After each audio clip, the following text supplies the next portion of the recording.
Hi, Aaron. You know what? You're right. You asked a message about how to update and that. And I thought, well, why don't I just show you? I'm going to give you the files and show you the exact tweakage that I'm doing, so that way you can sort of come up with your own image size if you want to, because what I pick may not be what you want. But I'm going to show you what I've got here.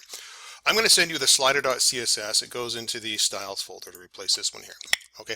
And what I did in this file is I took a look. The original size of the picture is 500 pixels wide. I've modified one of the pictures, and this is where, and I thought, well, it's kind of stupid for me to do it because you're going to have to go modify the pictures anyways before you can preview it. But I've modified Portfolio Large 1 to make it 580 by 280. And if I pull it up on a browser here, let me just get this page pulled up here for a second. There we go. I've only done it on the one image, so let me just refresh the page here because you'll have to resize them all to the same. But here it comes out right to about here, right to about here. Anything closer is going to be sort of banging on the nut here. You know what? I'm going to try 590 so that the spacing here, well, the spacing here I designed to match the spacing between the thing there, because any closer and it's going to actually be hitting the bolt and not looking very sharp. So I'll leave it at that. But I'll show you what you can do to tweak it if you want to have a different size image. And of course, this piece won't be showing through once they're all. See how there's two images? You see the one behind it? Yeah, that won't be happening when you actually set them all to the same size.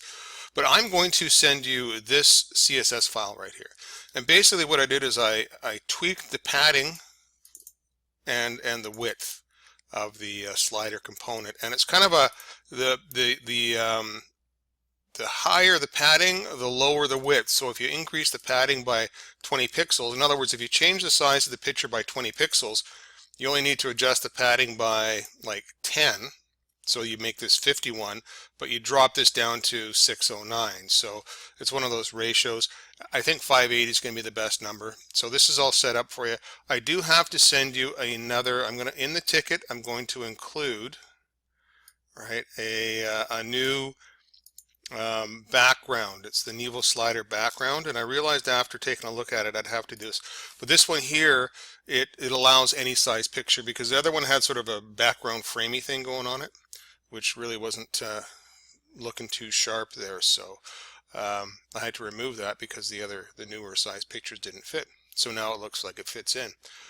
So I'm going to send you this. I'm going to send you this graphic right here, and then you just have to resize your pictures.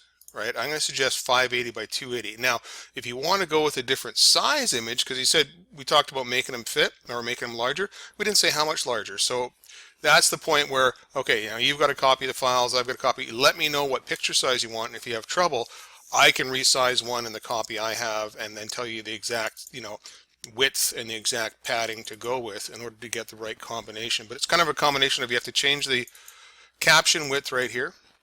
You have to adjust the padding, and you have to adjust the width, right? So for every increase in image size, for every pixel you make the picture larger, you have to decrease the padding, right? And then you have to adjust the width as well.